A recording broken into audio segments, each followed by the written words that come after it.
Right here. Next to his baby. Baby mom. She's the baby's a baby mom. Want to. We are here. That's right, we are. We are here, ready, well, prepared for. Gaslight upkeep. We're going to be talking about murders at Karlov Manor today. Kind of an awkward set, only because of the fact that We're cards. detectives all of a sudden. Yeah, I don't like it. Hey, we're just doing a random thing with Clue. Let's go! It was definitely Teferi with the wrench in the billiard. Was it? I didn't even look at the story. I have no idea. That's how much I didn't really care about. But that's alright. What I do care about is how the cards work. And as far as it goes, we're going to dive right into that. Yes, we are. Right now, we're going to be going through Kyle's commander. So, choose your commander, Kyle. Yeah, I've got Morska, Undersea Sleuth. It is the pre-con. I didn't really see too many cool cards that I would want to make my commander. Ansrod was one of the ones I did like, but I like the fact that Morska has the no maximum hand size, and whenever you draw your second card, each turn, put 2+1/+1 counters on Morska, Undersea Sleuth, so really like that. Bant has been fun. I have a Chulane deck, and so that's why I picked it up, because at worst, I deconstruct this deck, and I use it for other decks that I have. At best, I turn this either into a Merfolk deck or into just a wheel deck. It's not even a merfolk, though. Oh yeah, that's right, he's a Vidalcan fish. But I would use Merfolk. He's a fish. He is a fish. But I would definitely still throw in Wanderwine, Prophets, and Stony Brook Schoolmaster. They give you infinite turns when you have them both on the battlefield and attacking, because you're creating a 1/1 and then you're sacrificing it to then have an extra turn. And then you get to repeat this cycle over and over again because it's dealing combat damage.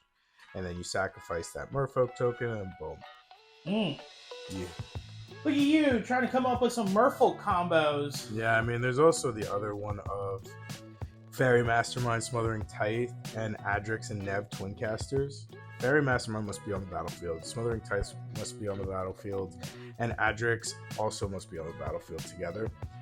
You have to have at least 3 opponents, so this is in Commander format. And opponents are unable to pay for Smothering Tithe's triggers, so this is needed, because you're going to need 4 mana. Then you're going to activate Fairy Mastermind by paying them 4, causing each player to draw a card. Smothering Tithe triggers. Now I'm going to be getting potentially 3 to 6 treasure tokens. And then I'm going to activate the 4 treasure tokens by tapping and sacrificing them, adding the 3 generic and a blue, and repeat. And then infinite card draw for all players, infinite triggers for all players, near infinite colored mana, and then near infinite colorless mana and treasure tokens. So it's gonna win the game. Some pretty expensive cards there. You do get one of them already with the pre-con, the Adrix card. So that's actually pretty cool. Very Mastermind. I mean, how much is that card going for right now? Around like $11.50 to $14. Yeah, and then Smothering Tithe with that 20. Okay, so 20-ish. Yeah, you're looking like an extra $30 with that upgrade, but I mean, having both of those is pretty good. Any type of commander format. But yeah, that's a pretty good commander, Kyle. That's why I chose it. It is a pre-con, but it slaps. And a lot of players are saying that it doesn't really slap in gameplay, but I mean, with the combos that I just said, I think it would definitely have a better chance. I think probably one of the cooler things is that people probably won't see it as a threat, but you can get Morska out by possibly turn 2 if you're able to get like a Delighted Halfling turn 1, and then right into that by turn 2 you're putting out Morska. And so within doing so, you're going to be making those clue tokens, so that way it help you draw, and then also, who knows, I mean, depending on how you go about it, you probably will be swinging in with some commander damage early on. So yeah. I do like this style of play, especially in like a casual format. Not really that sweaty, but you can make it sweaty. And it only costs 3 mana. Anything that is considered in the CDH bracket is normally around that mana cost for a commander.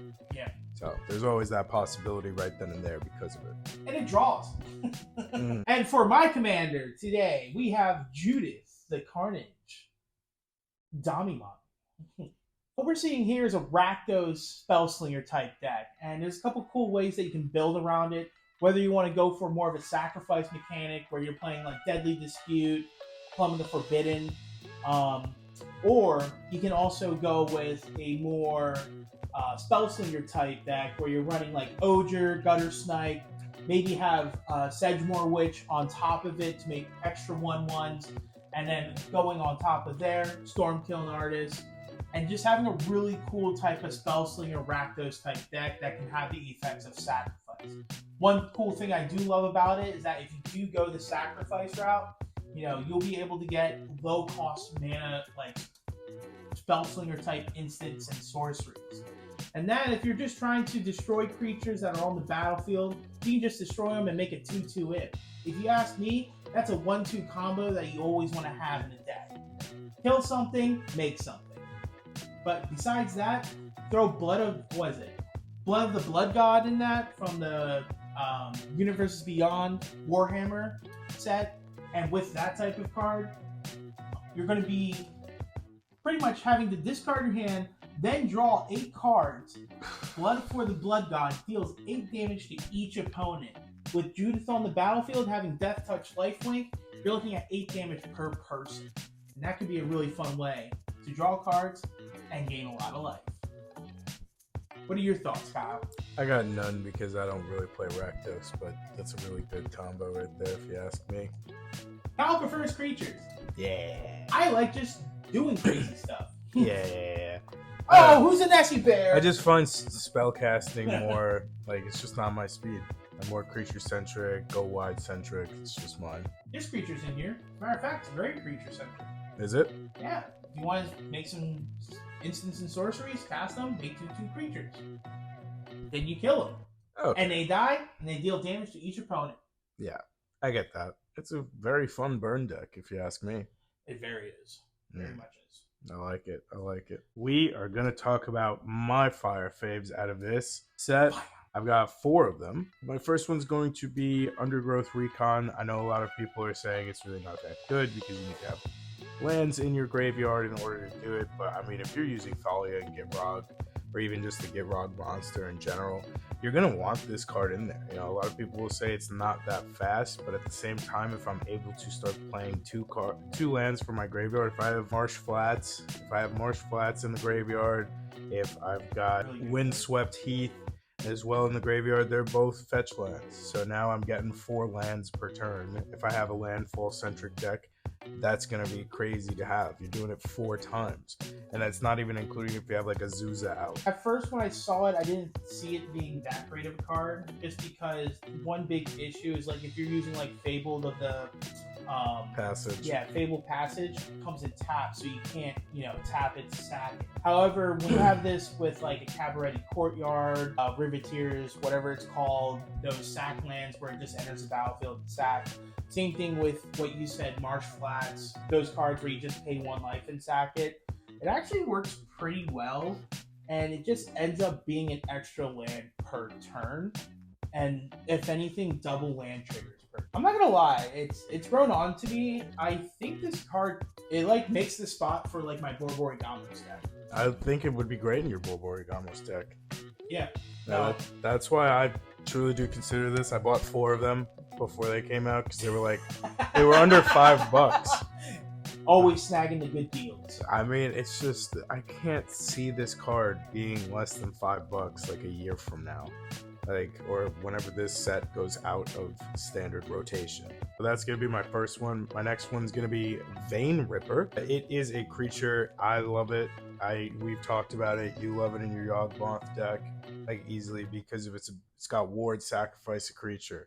If you have any abilities on enchantments or other creatures, whenever a creature dies, you gain 1 life and each opponent loses 1 life. This is 2 life. Yeah. And then whenever a creature dies, target opponent loses 2 life and you gain 2 life. I kind of want to put this in my Alluro deck. If I did do something like this, though, I would have to get like a bunch of fodder out there, like a bunch of just instants or sorceries that are creating. Always need the fodder. Yeah, you need that for this type of creature. Yeah. Sacrifice. And that's why, tell us about what you would use this for in your Yawgmoth deck. Yeah, I mean, between Yawgmoth and Braids, I think probably one of the cool things I do love about this card specifically is the double Blood Artist. Don't get me wrong, it's 3 mana plus 3 Devotion. That's a cool thing because if you want to play with Devotion on this, if you have a Nykthos out, right, that adds to that Devotion, so that ends up being very helpful in the long run. And then the fact that it's a 6/5 flyer, not only are you able to get damage in, but you're also going to be able to have a nice big blocker for you. So it does have a lot of versatility. Granted, it is 6 mana. You can fit this in your deck, and I think it does end up being pretty much a win con just because it is like a double Blood Artist. Yeah, and you're automatically putting this in any vampire deck as well. I mean, Assassin's Creed's coming out, so maybe there will be some new Assassin style cards that'll be there to create some synergy with throwing it. Cards. Yeah, some of them do play around Assassin. Yeah, exactly. What? That's what it's called? Yeah, it's actually Creed. Oh shit. Yeah. With arms wide open. I'm 6 feet from the edge. I'm thinking maybe 6 All right. ain't so far down. If anybody made it this far in the video, they're definitely not watching any further. You're welcome. Yeah. Oh, by the way, we've actually never even said this before, but please like and subscribe. It helps us out. It gives us more drive to actually start making better production videos too. If you do find this funny and it's worth the time, just hit that like button for us. Don't hit that like button. Don't subscribe to us. Don't do anything. That's great. What are we, fucking yin and yang right here? Our psychology. Oh, okay. All right. So the next card that I have is going to be Delny Streetwise Lookout, and this should be no freaking surprise whatsoever because it is insane. Tom played me again. He made a Delny deck on Arena last night and destroyed me. Like, absolutely destroyed me. Because its whole ability is creatures with power 2 or less. If they have any triggering abilities, trigger it twice now. And it's cost only 3 mana to bring onto the field.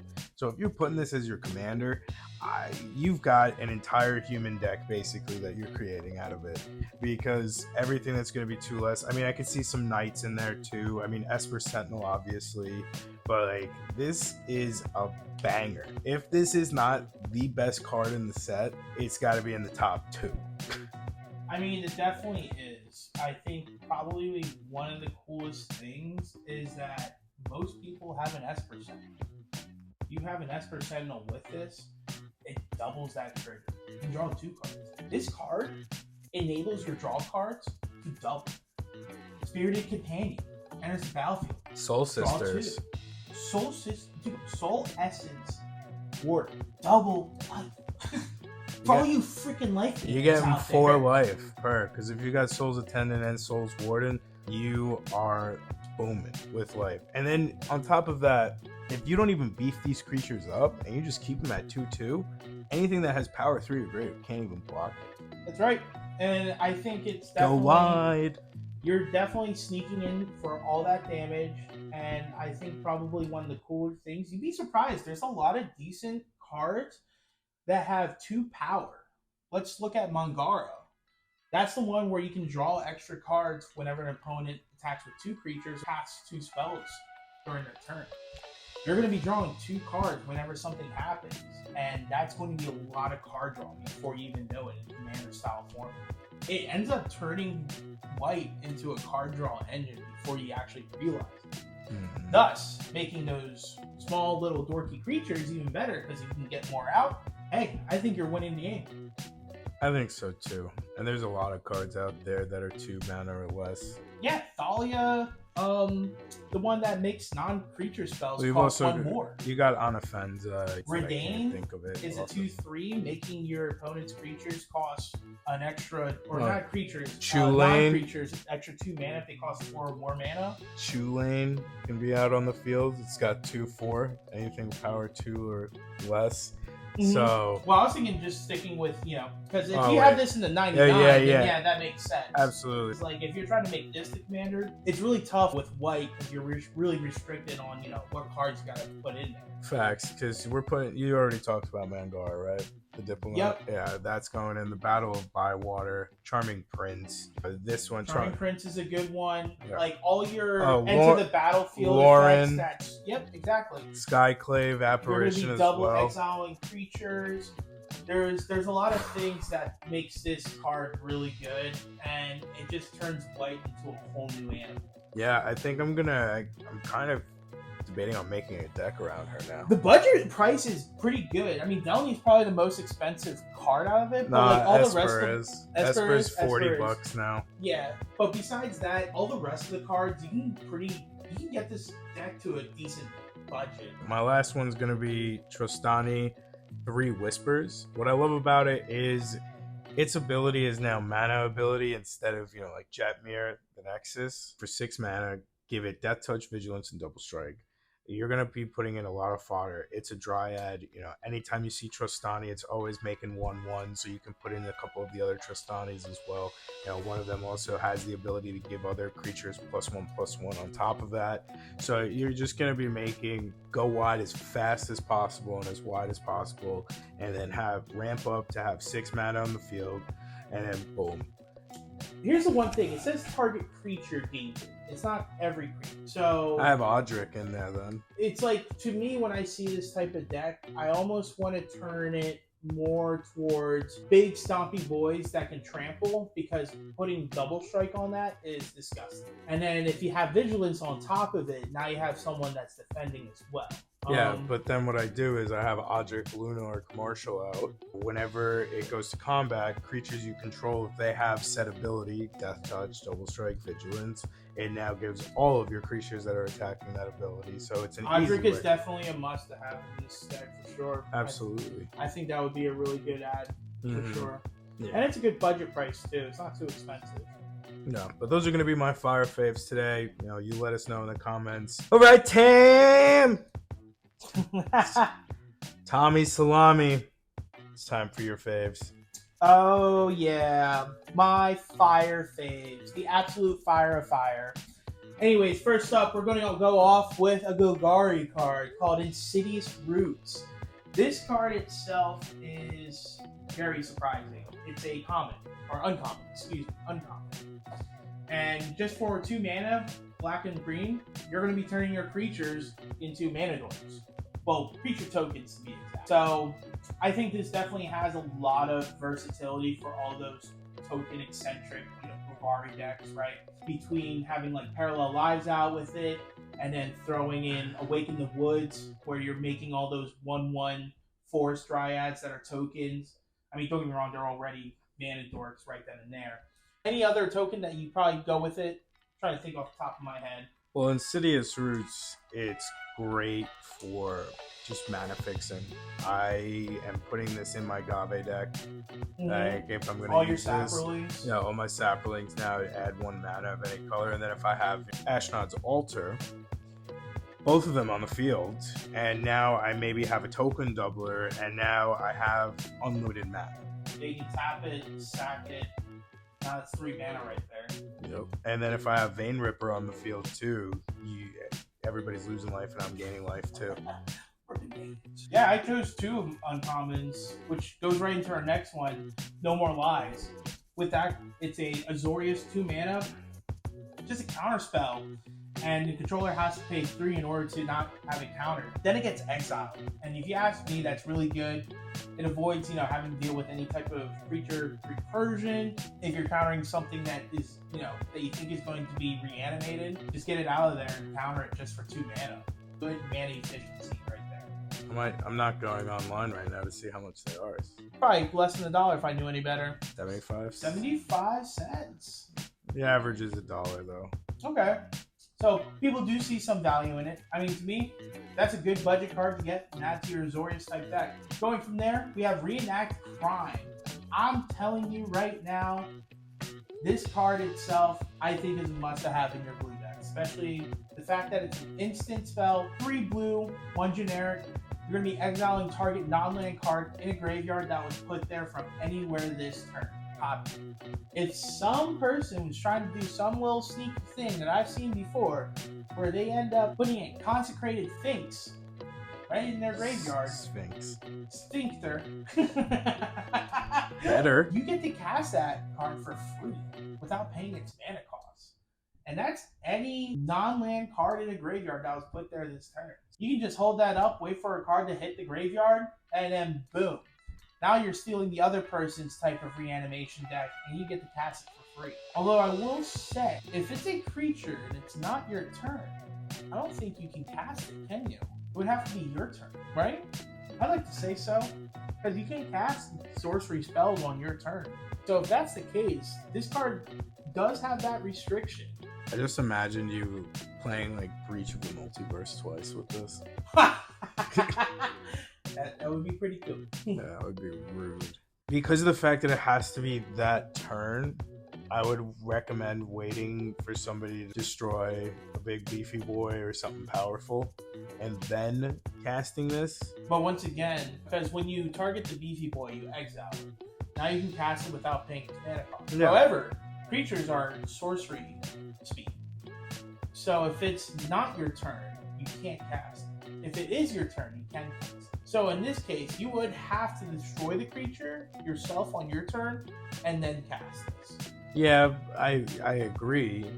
Actually, what you could do is, because the only skewed way that I could see this working out on someone else's is if that creature has flash. You could have just ley line of anticipation. Now you're Yeah. now you're casting Or, flash speed. What is it? Chromatic Orrery or something like that? The Dalkin Orrery.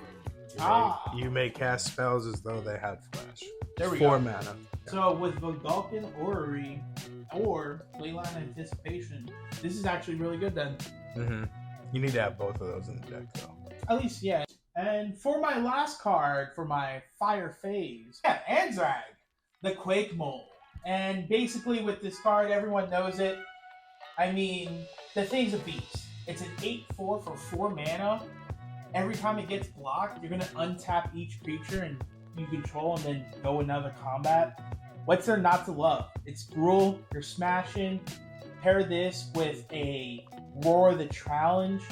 I mean, you're going to be doing pretty much a board wipe with that card, right? Giving it indestructible, having Mithril Code out with it. I mean, the thing's a beast. Facts. I would definitely be putting in as many additional combat phases as possible. You could be getting up to 6. You have Bloodthirster on the field. I know it costs 6 mana, but there's got to be ways that you can cheat it out. Maybe throw some treasures in this deck, something that's going to be helping you ramp. I mean, it's got green in it, so it can ramp naturally too. Yeah. But Relentless Assault as well, same ability. You got Karlak, Fury of Avernus, same ability. All of these cards are just going to go hand in hand because doubling your attacks as much as possible. And not only that, but the fact that, you are in that red-green color scheme, finding mana is no big issue whatsoever. But yeah, that's my fire fave, and let us know in the comments what you think. All right, time for our Slay or Nay segment. It's either the slay or the nay. What do we have first, Kyle? We got Leyline of the Guild pack. I originally started looking at this card. It just seemed like it's a lot. You're only putting it in Wooburg, but apparently in Modern, it's meta as heck. Being able to turn all of your creatures into all colors. It's a ley line as well, so it starts out in your hand. You're playing it for free. But the lands you control are every basic land type in addition to its other types as well. So you got Bloom Tender. What do you think? It can be really good. The reason why I could definitely see this being huge in Modern, right? Because starting it out, you're going to be able to put 4 cards in that deck. And then with that, you're going to be color fixing right then and there. In the Commander format, a bit risky. Nothing wrong with going with it if you have it, right? Because the only other couple cards that you can fix with, lands is Chromatic Lantern and then the other 2 mana enchantment. I forget the exact name. But those 2 cards, those are going to be the other ones that you pair with it. It's a mana fixer that can come out for free. If you're lucky and you get it, that's awesome. But if you end up drawing it in 99, it ends up kind of holding you back a little bit because it's 4 mana. Tom Bombadil, Ramos, Dragon Engine, Dragon Dex, Tiamat, Dragon. And then Zika, God of the Tree, maybe even go Shintai. That could be cool because then it would turn all of my shrine tokens, into mana fixers as well as mana dorks. It can be a sleigh. It's a sleigh. It's an absolute sleigh. It can be a sleigh. We got a common for the first time in our Slay or Nay segment. It's going to be Slime Against Humanity. Tom, what do you think about this card? I think there's some funny things you can do with it. At first, when I first saw it, I'm like, meh. I mean, I get how Rat Colony works, right? The other blue card for Bruvac, Milling. The Petitionist. Petitionist. Yeah. But I think the cool thing that you can do about this is throw it in some type of Gruul wheel deck, right? Where you have a lot of these and you're wheeling them out, throwing them in the graveyard. And then not only that, but when you get to play it, not only do you have all those Slime Against Humanities in your graveyard, if you throw a Mizzix Mastery also on top of it, now they also get exiled. I mean, you're going to be able to create big, beefy oozes at that point for 3 mana. I mean, it can be fun. When I play Magic, I prefer funny-looking decks that do funny things, and this is one of them. One deck that I see this 1000% being in is going to be Umori the Collector. It's an ooze creature, legendary. It's Golgari though. I do see the Gruul working out well with it, but it's an ooze for starters. And then whenever it enters the battlefield, you get to choose a card type. Spells you cast of the chosen type cost 1 less to cast. So I guess you would choose sorcery in this case. Yeah, I'm just making bigger and better boys. 2 mana, make big bad oozes, and make a ooze tribal. Ooze tribals here, guys. Absolutely. Slime Against Humanity. Mm-hmm. Tom, what do we got next? We have Vojo. Jaws. I almost said Claws. Jaws of the Conclave. This is... I'm surprised this didn't hit our fire phase, to be honest with you. This card is ridiculous. Or let alone our commanders, to be honest. It's Naya, so, you expect ramp. You expect smashing things. You also expect to just have good cards in there in general. Especially with White having some of the staple cards that are in it, like a Esper Sentinel. But I don't know. It's like, would you even throw an Esper Sentinel on this? At least you get to have Swords of Plowshares and Path to Exile for those exile effects removal. Elves, Wolves. I mean, there's multiple cards that are Elves and Wolves coming in together at the same time. And then the fact that you have green to ramp with Elves, you're going to be having big smashing Elves. You're going to have Wolves that also smash and draw you cards. I see no downside to this. It's Naya colors. It's got a lot of the best qualities all put together into Naya in general. Vigilance, Trample, and Ward 3. I don't know where the Ward 3 came from. Well, they didn't even need to put that on there. Well, I think, there's so many meta cards out there that Wizards has even kind of... I feel like they've nudged at putting Ward more often. To kill this creature, you need 3 extra mana. Your Path to Exile on this thing just costs it 4 mana now. Well, that's also what why... is this commander? Well, that's also why it costs 5 to bring it in. You counter that once, twice. Now it's 9 mana to come in. I get you got ramp, but I see this being more dominantly an elf deck. Run a Delighted Halfling. Run a Cavern of Souls. There you go. Can't get countered. Boom. So then, I like Cemetery Prowler in this because it now is reducing your mana cost. Because whenever you exile a creature, a card type, then spells you cast cost 1 less to cast them, 1 generic. So now you can start throwing out your big hitters, and they cost that much. Or if you have any X Factor power ups like Termagant Swarm is X1 green, and then you tap X to put that many 1/1 counters on. I think you get so much out of it. I think probably one of the bigger things, though, is throw a Roaming Throne in this. Flaming Wolf. Oh, yeah. That's true. Shoot. You got a Nara coming in here, too. There's a lot of cards that are in Selesnya that specifically make wolves that are elf creatures. And so, have an elf come out, you're making a wolf. Now you're getting both effects going on. No. This is a fun command. Okay. So, we're going to say Slay. It's a Slay. We have Analyze the Pollen. Since I guess I'm starting her off because I chose this one. It is, for 1 mana, you get to search your library for a basic land card. Now, if evidence was collected, instead you get to search your library for a creature or a land card. So this becomes a tutor. Mm-hmm. And then you put it into your hand and shuffle. Reveal it, obviously. I think it is a great, cheap tutor. Obviously, the Evidence 8, you have to exile 8 cards. Now, is it Evidence 8, 8 cards, or 8 mana? Yeah, it's mana. Yeah, total mana value. I like that a lot because you're not playing this in the beginning game unless you are for the land fixing because you need a land over a creature. But I would play this more mid game and to late game to go get my Crater Hoof and end the game, or my Moonshaker Cavalry. It's like if you run this in, let's say, like a Thalia Gitrog deck where you're going to be running, things in your graveyard, right? A deck that's like Slimefoot and Squeed, where you're putting those creatures in your graveyard, Sticky Fingers, right? Those are going to be the type of decks that you're going to see this card in, that are filling your graveyard. Have X amount of cards that are going to easily equal Evidence 8 by the time you get to the late game, or even mid game. You'll be able to at least definitely tutor just for 1 mana. So Yeah. there's a lot of potential in this card, and I think it's definitely good in those types of decks for sure. Yeah, just overall fits the theme of that graveyard slash tutor type style. Yeah, and if you're a creature centric deck player like me, this is a great tutor. If you're not, if this is like if you're just doing spell casting and you're just storming and whatnot, you're not using this card. I'd say it's a slay. Yeah, I would say it too. 1 mana, can't beat that. I like Massacre Girl, Known Killer, right? I think the older one is better.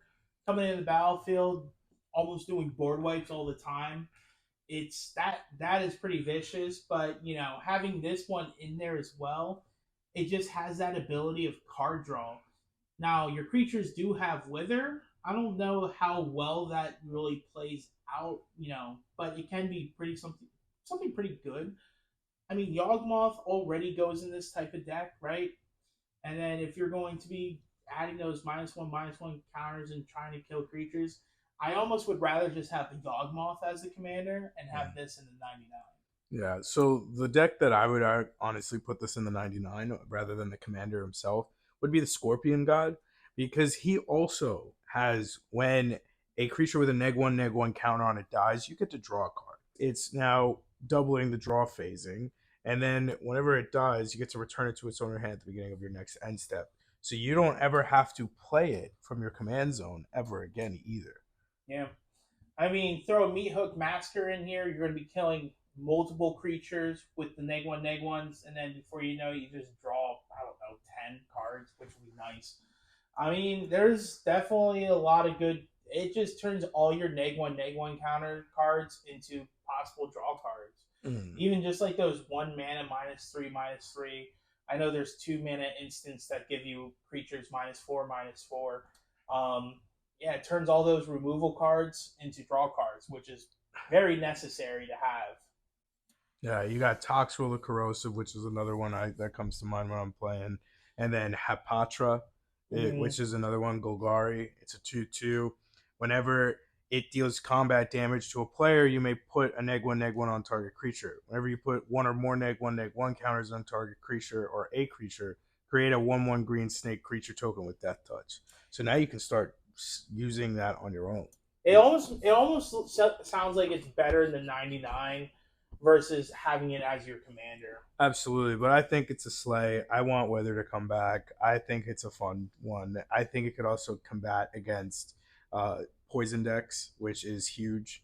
Yeah. Withering decks. You throw this in Yawgmoth too. There's a couple of people that have it in the 99 on that one I was seeing on EDH Rec. But I'm gonna say slay.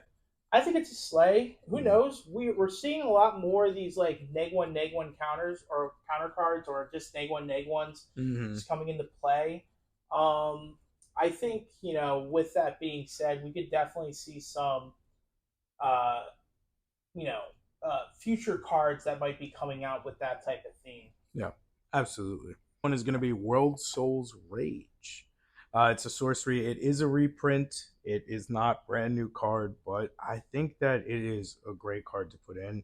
Gruul, fucking idiot. It's X and Gruul. You get to deal X damage to any target and then put X land cards from your hand and or graveyard onto the battlefield tapped. For Gruul and then X, you do this 4 times, and you know that you've got 4 cards in the graveyard that are lands, or you have 2 in your hand and 2 in the graveyard. You're getting now to almost double the amount of lands that you have in total. Yeah, it's a whammy. You're doing two things at once, which is what I like to call value, right? Destroy something, make something. One of your commander from Battle for Zendikar, Omnath Locus of Rage, would be great to have that card in it. True. Imagine you just pull out 4/5/5 tokens because of that. Yeah, and you have Terror of the Peaks out too. Exactly. So now you're dealing 20 damage right to their face or to somebody. Didn't you say make 5 of them though? 4, I said. Good save. Thank you. Thank you. See, look, we're both stupid. All right, next up on this list is Niv Mizzet Guild Pact. Wooburg, another Nivy boy. Got hexproof for multicolored as usual. It's got flying. I did like it a lot. Whenever it deals combat damage to a player, it deals X damage to any target on top of that. So if you don't have any flyers, my green players out there, I know that you don't have flyers for the most part. I'm going to be dealing 6 damage each time. And that's just from him alone. And then I get to deal 6 damage to any target on top of it. So I could be dealing 12 damage. And then target player draws X cards. I could be drawing 6 cards and then gaining 6 life. Where X is the number of different color pairs. So actually it would be 4. Right? 4 or 5? I think 5 mana. You're coloring pairs. It's all those pair pips, right? Golgari, Azorius. You got Gruul. You have all the best pips that you're going to put in there that are pairs. Throw in all the best mana ramp, Golgari, Destroy Creature ramp, right? Binding of the Old Gods. Throw in another pair that could just be counter cards, like the one that we just saw, No More Lies. There's so many different cards that are colored paired pips together. And then with that, this is just like the other Niv Mizzet card. Not the one that's but the one that's also Wooburg, where where it enters the battlefield, look at the top 10 cards, and then any one of those that are pips or colored paired pips, you're going to be bringing those right into your hand. Yeah. So I think this is even better than that just because of the fact that, one, you have hexproof from multicolored. Don't get me wrong, it's not full hexproof, but at least it's hexproof from multicolored. And that way, have Swiftfoot Boots or Lightning Greaves with this thing, swing it in right away, bang. Yep, I'm going to go Slay. It's a Slay. Slay. All right, Tom. Next up, we have Crime Novelist. Coming in as an uncommon. 3 mana. I love what they did with this card.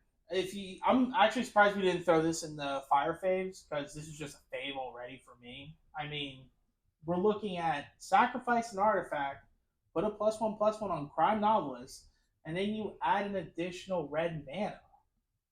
Put this in your treasure tokens. What? Sacrifice a treasure, make a mana, make an extra red mana. +1/+1 on Crime Novelist. It's going in my Zeatora deck, that's for damn sure. It's just easy, man. It's just that easy. Jury, Ragabond, Corvold, all other great commanders to put this in. Kingpin Street Krenko. I forget how you say it. Krenko Tin Street Baron? Baron of Tin Street. There we go. Or a Tin Street Kingpin. There's 2 of them. Son of a batch. Either way, you know which one I'm talking about. It's the new one that just came out where you tap it, sacrifice an artifact. Yep. So it's a perfect synergy with that. This card is a banger. You picked this one specifically, so this one's you. You sound like you want to talk about it. I do not, because it's sideways on my screen and I don't want to have to do it. Anyways, it's Flotsam and Jetsam. This is a uncommon also. Surprise this hasn't really been talked about, to be honest. Granted, the first effect, or the lesser mana effect, it's a one generic Simic between the two. And then with that, what we're seeing here is that you're just going to mill 3 cards, investigate. That's okay if you're running that type of Soul Tide mill, putting things in the graveyard. That's awesome. Now, throw in Jetsam, the other side. Each opponent mills 3 cards. Then you may cast a spell from each opponent's graveyard without paying its mana cost. If a spell would be cast this way, put it into the graveyard, exile it instead. This is a Breach in the Multiverse for 6 mana. Granted, you're not milling 10 cards. You're only milling 3. But this card can be really good regardless. And it's an uncommon. It's probably cheap. If I knew any better, it's probably like $3 or less. And so, with that, to me, this is a sleigh. What are your thoughts, Kyle? I like it. I would put this in my Muldrotha deck that I want to make because it's following the colors of that, and then it's going to be useful for it because you get to play a land and cast a permanent spell from each permanent type from your graveyard. So I'm going to be milling deck cards out of my deck, and then I'm going to be able to play it with Jetsam. 6 mana in Soul Tie, I think it works perfect in this, especially if you can run some wheels in it as well with the blue colors. What do we got up next? Lazav, Wearer of Faces. Basically, with this, you're going to be attacking. It's 2 mana, so that's absolutely cool. And then when it attacks, you're going to exile a target card from a graveyard. When you sacrifice a clue, Lazav can actually be a copy of a creature until end of turn. So, I mean, a couple things about this, right? One issue that we do have with this card is that it doesn't really have any type of evasion to like swing in that damage. So you might want to have something that can help you do that. Whether it's target creature can't be blocked type card like security bypass or island walk as well. Those are a couple ways that we can kind of get back or past that, or just being able to give it flying as well. Well, you wouldn't want to make this an investigate deck?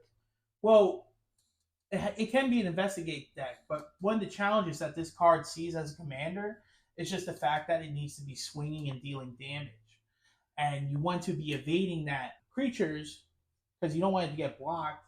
It's only a 2/3, so it can easily get blocked. That's my big thing, right? Because you want to swing in that damage, so that way you can exile that target card without having any consequences for swinging. Gotcha. See, I would be using it with like Fleeting Memories, Erdwall Illuminator. So Fleeting Memories is whenever you sacrifice a clue, Yeah. target player puts the top 3 cards. You know, you can sacrifice 3 clues. There's room in the 99 for that too, brother. Absolutely. I think that's a great card to go with it. Mhm. Having all those artifact token. You got the Doctor Who card, Martha Jones. Ooh, throw that true. in there too. Whenever you sacrifice a clue, Martha Jones it up to one other target creature can't be blocked this turn. Yeah, if you can either have creatures that whenever you deal damage mill cards just to make it faster, make it a mill clue deck, or you can choose one or the other. I think it'd be a great one, but Mind Leech Mass on there. Ooh, nice. Well, I was gonna say if you have Mind Leech Mass and it's exiled somehow, whenever it's going to deal that combat damage, you're going to be able to cast a spell from among those cards that are in that player's hand that you attacked for free. So you could be stealing some decent cards out of that. A lot of cool things that you can do with this. I say slay. I wouldn't make a deck around it, but it is a great concept. But I say slay for the abilities that it has. If you're going to run with clue or mill. Yeah. No. Not only that, but it's in Demir. Definitely one, to me, one of the best color schemes. Yeah. All right, we got Demand Answers. I like it a lot more because of the fact that all you have to do is an additional cost to cast this spell, and it's 1 generic, 1 red. You sacrifice an artifact or discard a card, and you get to draw 2 cards, automatically putting this in any treasure deck because, Cathartic Pyre, you could take that out now and put this in instead because you're going to be having treasures in a treasure deck, and you no longer have to discard a card.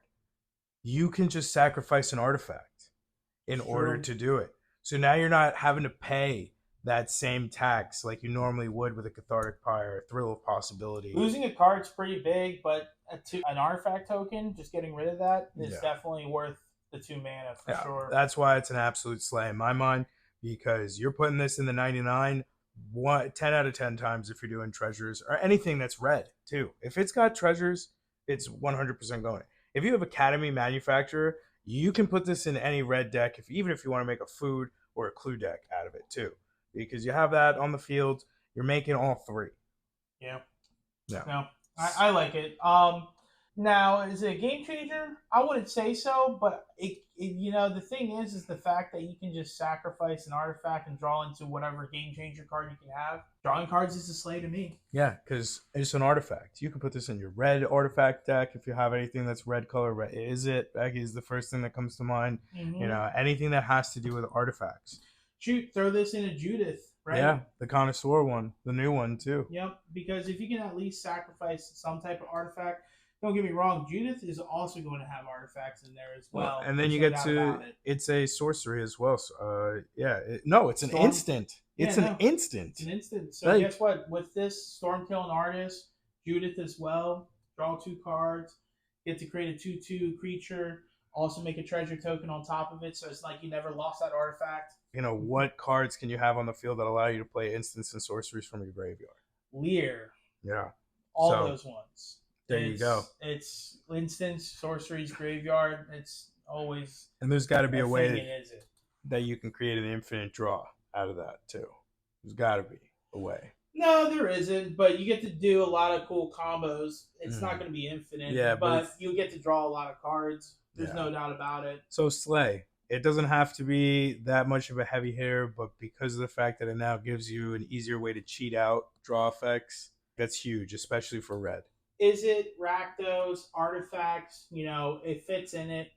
I like it. 2 mana, draw 2. Exactly. Sacrifice an artifact. Or if you're running Is It, you know, you're going to be throwing instants and sorceries in your graveyard. Slay. I give it a Slay. And then our last card on the list, it is actually a card from the pre-con. So it is called Trouble in Pairs. It is 4 mana in total. I love it. It is a great stacks card. I want to put this in my Loro deck because its first ability is pretty cool for anybody that is playing a blue deck. It says you're not taking extra turns anymore because it would skip that turn instead. So when somebody feels like they're going infinite turn mode, no thank you. No Why thank do you like this card so much? And then, I don't like it. And then whenever an opponent I hate attacks this. you, yeah, because a lot of my decks have some form of white in it. And then whenever an opponent attacks you with 2 or more creatures, draws their second card each turn, or casts their second spell each turn, I get to draw a card. So I get to draw up to 3 cards if somebody does all 3 of those things every turn. That second ability is pretty crazy. And that's why it is already worth almost $30. And the blame game, the entire precon is going for like $31.